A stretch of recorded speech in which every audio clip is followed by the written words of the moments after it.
জানিয়ে দেব হাতে থাকা সর্বশেষ আপডেট আন্তর্জাতিক সংবাদ। শুরুতে সংবাদ শিরোনাম, এরপর বিস্তারিত। যুক্তরাষ্ট্রকে আচরণ পরিবর্তন করতে বলল ইরান। মক্কা প্রতিরক্ষা চুক্তিতে মিশরকে যুক্ত করতে রাজি হয়নি সৌদি আরব। রাশিয়ার নৌঘাঁটিতে ইউক্রেনের হামলা, 4 যুদ্ধজাহাজ ক্ষতিগ্রস্ত। লেবানন নিয়ে ইসরায়েলের পরিকল্পনার বিরোধিতা যুক্তরাষ্ট্রের।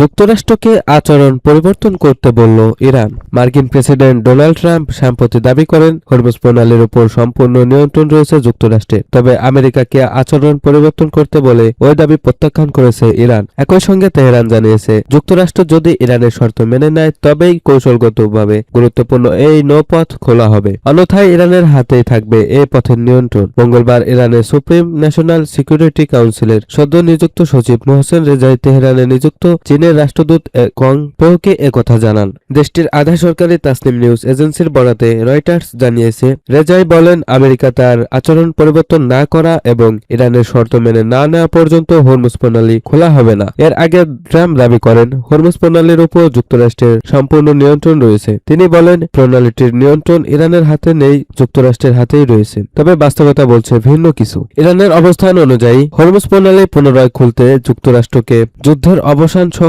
তেহরানের বিভিন্ন শর্ত মেনে নিতে হবে। এর মধ্যে ইরানে জব্দ করা সম্পদ ফেরত দেওয়ার দাবিও রয়েছে, যদিও পাল্টা ক্ষতিপূরণের দাবি করছে যুক্তরাষ্ট্র।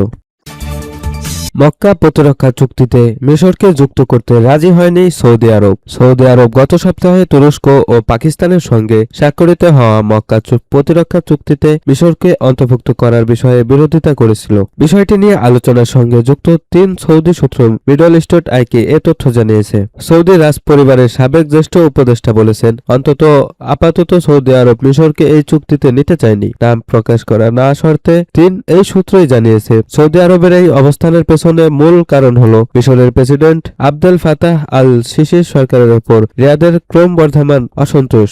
সৌদি কর্মকর্তাদের মধ্যে এমন ধারণাও তৈরি হয়েছে যে মিশর আগের মতো আর কৌশলগত বা সামরিক গুরুত্বপূর্ণ বহন করে না। গত শুক্রবার 7 আগস্ট পবিত্র মক্কা নগরীতে সৌদি আরব, তুরস্ক ও পাকিস্তান মক্কা যৌথ প্রতিরক্ষা চুক্তিতে সই করে। চুক্তি অনুযায়ী 3 দেশের যেকোনো একটির উপর সশস্ত্র হামলাকে 3 দেশের উপর হামলা হিসেবে বিবেচনা করা হবে। সূত্রগুলোর দাবি, মিশরকে চুক্তিতে অন্তর্ভুক্ত না করার সৌদির সিদ্ধান্তের পেছনে রিয়াদ ও কায়রোর মধ্যে দীর্ঘদিন ধরে চলা নানা টানাপোড়েন ও উত্তেজনা কাজ করছে। রাশিয়ার নৌঘাঁটিতে ইউক্রেনের হামলা, 4 যুদ্ধজাহাজ ক্ষতিগ্রস্ত।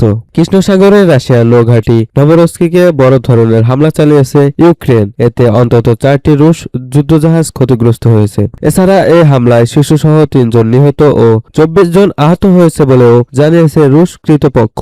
ইউক্রেনের দাবি, কিয়েভ থেকে 300 কিলোমিটারের বেশি দূরে চালানো এই অভিযানে রাশিয়ার কয়েকটি যুদ্ধজাহাজ ক্ষতিগ্রস্ত হয়েছে। হামলার তীব্রতায় নভরস্কিস বন্দর নগরীতে জরুরি অবস্থা জারি করে স্থানীয় প্রশাসন। আঞ্চলিক গভর্নরের তথ্যমতে হামলায় কয়েকজন হতাহত হয়েছেন। এদিকে ইউক্রেনীয় হামলার জবাবে কৃষ্ণ সাগরে পাল্টা আক্রমণের কথা জানিয়েছে রাশিয়া। তাদের দাবি, ওডেসা বন্দরে সামরিক সরঞ্জামবাহী একটি ইউক্রেনীয় কার্গো জাহাজে সফল আঘাত এনেছে রুশ বাহিনী। একই সঙ্গে জ্বালানি ও ডিপো ও বেশ কিছু বন্দর অবকাঠামো ধ্বংসের দাবি করেছে মস্কো। এছাড়া হামলা হয়েছে ওডেসার একটি শপিং মলে। এমন পরিস্থিতিতে ইউক্রেনকে কঠোর বার্তা দিয়েছে যুক্তরাষ্ট্র। মার্কিন প্রশাসন সাপ জানিয়ে দিয়েছে, কৃষ্ণ সাগরে বেসামরিক তেলবাহী জাহাজে কোনো ধরনের হামলা চালানো যাবে না। বিশ্ববাজারে তেলের দামের স্থিতিশীলতা রক্ষায় নভরস্কিসের তেল রপ্তানি অবকাঠামোকে লক্ষ্যবস্তু না করার জন্য ইউক্রেনকে সতর্ক করেছে যুক্তরাষ্ট্র। পশ্চিমা দেশগুলো রুশ বাণিজ্যিক জাহাজ জব্দ করলে তা দস্যুতা হিসেবে গণ্য হবে এবং এর কঠোর জবাব দেওয়া হবে বলে হুঁশিয়ারি দিয়েছেন রুশ প্রেসিডেন্ট ভ্লাদিমির পুতিন।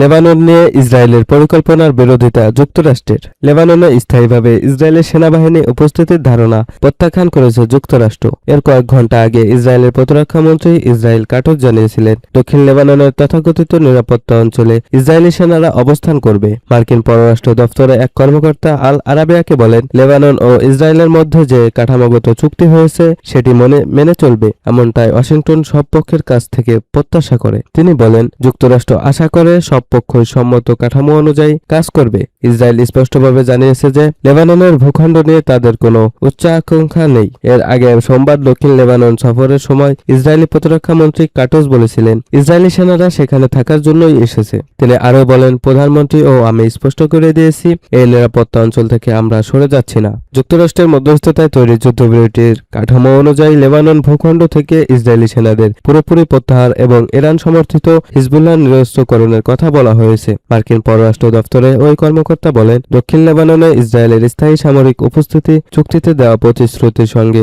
সামঞ্জস্যপূর্ণ নয়। একই সঙ্গে এটি দুই দেশের দীর্ঘমেয়াদী শান্তি ও নিরাপত্তার জন্য উপযোগী